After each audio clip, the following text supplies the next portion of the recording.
What's going on, world?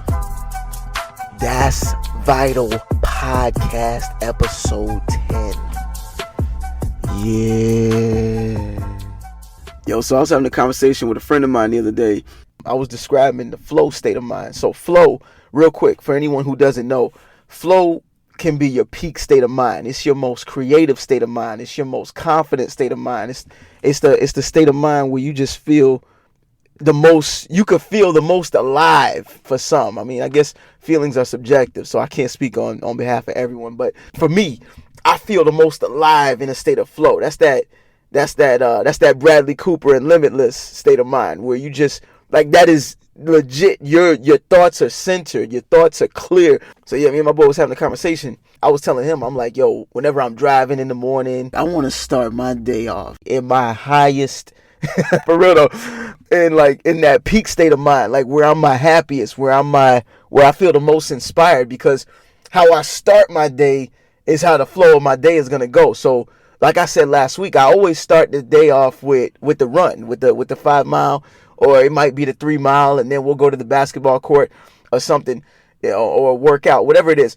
But it's every single day, getting up 4:30. That's the start of my day. And then, matter of fact, let me just quickly take you through the run through of my morning after me and my boys run, because I didn't talk about this last week, but this, you know, kind of ties into how I get into my flow state, because I'm figuring this thing out. Yo, that flow state, like, it's funny because my boy was like, I want to figure out how to be in that state of mind all the time, and I'm like, yo, me too. Like I said before, that can be for some your most creative state. For me, it is. That's my most creative, my most innovative, my most structured, my most thoughts are centered, my most what was I gonna say, like confident. And it's like I know whatever I put out in this state of mind, oh, it's gonna be a hit. When you do stuff, you should do it in your peak state of mind with your best energy, because that's what's going to produce the best results. And I'm talking about stuff you love doing. I'm talking about like stuff you're passionate about, stuff that you just really want to get better at. So like right now, I done got into a flow state speaking. But that's the morning vibe. The only issue that I'm having or that I've been having for the longest with getting into a flow state is that it always comes at the most inopportune times. Like, it can never come when I'm sitting at home with a pencil and pad trying to write ideas, or it doesn't seem to ever come. I mean, this is the first time it's happening while I'm actually speaking on the mic, because it never seems to come when I sit down to speak on the mic. So I'm like, frick, yo, how do I get into this constant? Like, how do I make this thing constant? Side note, this is another thing that I realized. It's a bit of a side note, but it's regarding the flow state of mind. A lot of the greats, people that, you know, the Jim Rohns, the Earl Nightingales, the Eric Thomas, Les Browns, like Tony Robbins, a lot of these greats, they all say the same thing. They say, you know, when you get these great ideas, immediately write them down. My phone is so full of notes right now that I have to pay for 2 terabytes of Google storage in order to store all my stuff. Like, I'm having to pay that annual, you know, Google fee for storage. So between that and voice recorded memory or voice memos, like, my joint is full. And the thing that sucks is, like I said, a lot of times I get in a flow state. Majority of the time is when I'm driving, or it's at the most inopportune times. I don't know. I guess I'm learning now that I gotta accept creativity when it comes, because creativity, it's gonna come when it's gonna come. I'll be like, damn, yo, why creativity gotta come now? Like, I'm not trying to go out and record nothing right now. I'm not trying to take out a pen and a pencil right now. Like, this ain't, you know, could it come at any other time? But anyhow, what I realize is that, I don't know if anyone's ever heard that metaphor of the lion and the gazelle. So it's been said that every day in the jungle, there's a lion that wakes up, all right? And this lion has this thought process in its mind that, yo, in order to survive, I got to catch a meal today. I got to catch a meal today. And in order to be able to catch a meal, I got to be able to outrun the slowest gazelle. And every day in that same jungle, there's a gazelle that wakes up knowing that in order to survive today and not be lunch, I got to be able to outrun the slowest gazelle. So the gazelle, I realize in my life, is the random and sometimes cathartic moments of creativity. Man, it comes at the most inopportune times, and it's like, yo, if you really want to chase your dream, if you really want what you said you want, you got to be willing to get up and chase that thing. You know what I'm saying? And you got to be willing to chase it when it's there. Like the lion doesn't get to decide when the gazelle is going to be running by. The lion has to catch the gazelle once the gazelle comes. Yo, real talk, that's vital. Write that ish down. Stop playing. I'm like, sheesh, man. I'm like, all right, yo. So I like that's a discipline that I'm having to put into practice this year, is that when opportunity comes, you got to take it. You got to seize that moment. You got to seize that opportunity. You don't know if and when you're going to get another one. So for me, like, it's like, yo, I got to seize this thing now, yo. It's like Eminem said in that 8 Mile song, lose yourself. You know, you only get one shot. Don't miss your chance to blow. Anyhow, circling back to flow, according to some studies, as humans, we only use 10% of our brains on average, because you got different people going to different levels. We don't know what 10% it is we're using, and we don't know as much as we believe we do know. And that's just the truth of it. I don't remember who said it, but I heard this quote that said, have a mind that's open to everything but attached to nothing, because no one knows enough to be a pessimist. All right, yo, so flow, just to kind of circle back. And I got to be honest, it's an exercise in discipline sometimes for me to stay on track. But yeah, a flow state of mind, this is a real thing. This is a positive psychological concept that is completely backed by science. It's a mental state, yo. It's a mental state that you just kind of slide into it when you're performing an activity. I don't know that it's necessarily when I'm laser focused on the activity I'm performing, or maybe the activity that I'm performing is so easy that it becomes second nature in a sense. So I don't know, it's weird, yo, because it just happens, yo. Like it's happened before when I'm in the gym. I don't know. I know one thing about it though. I think it requires truth. Like whatever it is I'm doing, I'm being completely honest about that thing. I'm not cutting any corners whatsoever when I'm doing that thing. And I think that's what helps me to enter that state. So I guess I would say to anyone who was interested, who wanted to get into that state of flow, like you gotta first enjoy what it is you're doing. Whatever it is you're doing in the moment. You might have entered a state of flow before, all right? It probably happened while doing something that you were fully involved in, you were fully focused on, and you were fully enjoying. So, like I said, for me, it's when I'm driving in the morning, listening to whatever it is I'm listening to, and because I'm taking in the beauty of the sun as it's rising. Like, I mean, just beautiful sunrise, the nice highway. I like driving in nice places. I like driving through in nice areas where they got nice stores. You know, I'm not, places where I'd like to live, where they've got like Whole Foods or Greenwise markets, or the racetrack gas station, the nice racetrack with the cultured stone, nice neighborhoods, nice houses. It's like, yo, this is the side of fulfillment I'm trying to be on. Like, this is the side of fulfillment that, I want for my family. The side of fulfillment that, like, this is the type of area I want to be in constantly. I want to wake up to. For me, it's happened on jobs before where I was just fully involved with whatever it was I was doing. I might be painting on a wall and I'm so involved. Like, I'm making sure that I'm catching every last little detail. Like, I'm not getting over paint, or paint drips on any spots that shouldn't be painted. I'm making sure everything has a nice even coat. Like I said before, it's one of the things, like, I think it involves being truthful, being honest with yourself. So if it's a job you're working on, like, you got to really take pride in the task that you're performing in order to enter a flow state. It involves honesty. It involves enjoyment. It involves focus, and it involves full involvement with whatever it is that you're doing. And when you get into that state of mind, like, how you know you're there, how you know you're in flow, it's almost as if space and time just fade away. Like, you're just fully in that moment, like, and just enjoying every bit of that moment. I remember one time I entered a state of flow when I was doing a job. I was listening to music. I was lit. I was listening to music. I was listening to church music, some Christian music.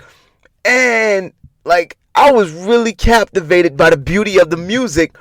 and I was doing an accent wall for somebody. I'm painting, I'm caulking in between the cracks and the crevices, and I mean, like, that wall came out so good. Oh my gosh, the crown molding looked good, like everything. I was just, I was in the zone, yo. And I'll also say this, like, in that state of mind, it's like you'll know, because you kind of, if you're performing a task or something that might be complicated, it's like when you get into that state of mind, after a few minutes, you develop like this spontaneous new sense of creativity and drive, where it's like now you start thinking more creatively, you start coming up with more creative ways of getting that thing done. If it's a hard task, like, I don't know, cleaning a garage or writing something, I don't know, decorating or something, whatever it is, I don't know, you just become more creative, and it's like you desire to be more creative. So now your mind is really racing to find great ideas, and it's like you become obsessed with that thing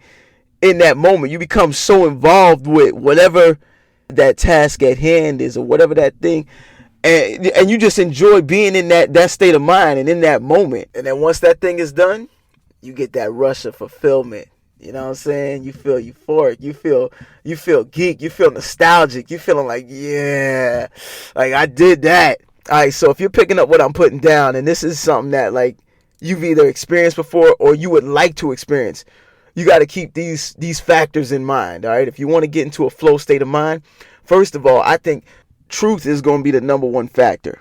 That's just me. I personally believe, like, whatever you do, like, if you involve truth in everything, because truth shows up in everything you do. Truth shows up when you speak, obviously, in your movements. You know, if you're, I know I always use working out as an example, but that's because that's one of those areas where I see people not always being 100% honest with themselves. Like, I've worked out with people, and I'm showing them the movements, like, yo, take your time, do it like this, and they just throwing the weight, or half doing some funky, fricked up looking reps, and it's like, yo, there's no way you can think you're gonna have a nice looking body with them fricked up looking reps. Like, I had a friend like that, man. He doing some routine, messed up his traps, People, for some reason, they want to cut corners when it comes to working out. How you do anything is how you do everything. So, you want to see how honest of a person you are, go in the gym, see how you work out. All right, and don't use the excuse, oh, I'm not an athlete, I'm not a body. No, look at the person. There's YouTube, like, there's so many resources you can look at to see, okay, it's because here's the thing, when somebody's nice with something, like, anybody could recognize when somebody is doing something well. You know what I'm saying? Even if it's something you don't do. My son's friend came over and spent the night the other night. He was showing us some of his martial arts moves. And I'm like, yo, you nice with it. Like, I can tell by his movements, he knows what he's doing. You know what I mean? And now, that's not to say he's the greatest at it, but by his form and everything, I could tell, oh, he actually learned this. He took his time and learned how to do this. I mean, it looks professional to me. I'm not skilled in that particular art, so it looked professional to me.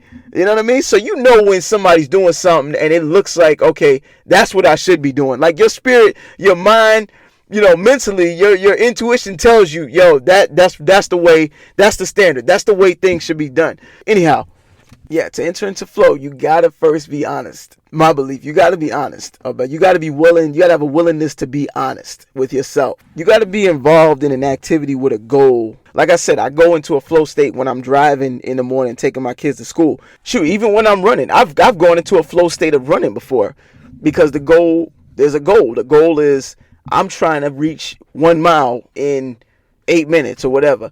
Or I'm trying to reach 5 miles. You know what I'm saying? We're just trying to get through this 5 miles. So we're not going to stop until we hit 5 miles. So back to the school example. My goal is, I'm trying to get my kids to school, and I'm trying to get them to school on time. So because I know that, okay, I want to get them there, and I want to get them there on time, my mindset is, no matter what, we're going to keep driving. So now I can't just decide, oh, let me pull over to take these notes, or let me pull over to read a book. Y'all ever made like a New Year's resolution, for example, to read more books? All right, and 2 weeks after the New Year started, you ain't read a single book. Now here comes Monday morning, you're driving to work, and you're dreading going to work, and you're like, damn, yo, I wish I ain't have to go to work today. Like, yo, I'm dreading this job. Like, this job sucks. Like, man, if I could just be at home right now, I would read that book.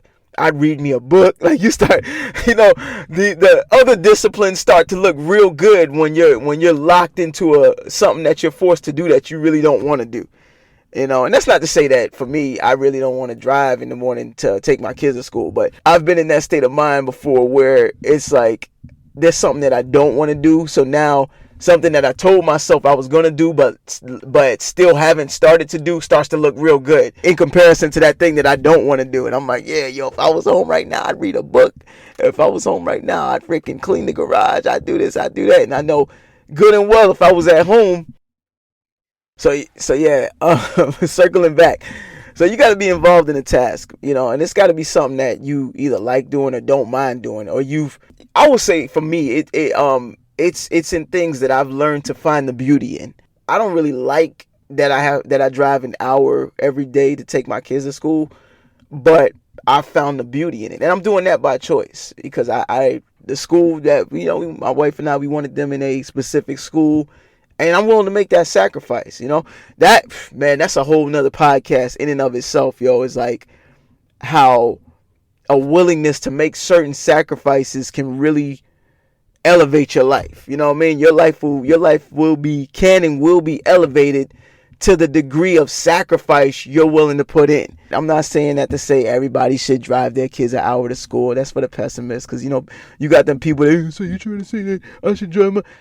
Like, I can't stand people like that, and I always, for some reason, when I speak, I always hear the voices of those type of people in my head. That may be a testament to the idea that I just need to get out of those or away from those type of people, those energy draining people, or maybe, because I don't hang around people like that, but I don't know. I guess from years of hanging out with people or hanging around people like that, it's created sort of a trauma. So now I'm working to have more years of just being around positive people, just being around good people, being around optimistic people that know how to look forward instead of constantly looking in reverse week in and week out, if that makes sense. Anyhow, circling back.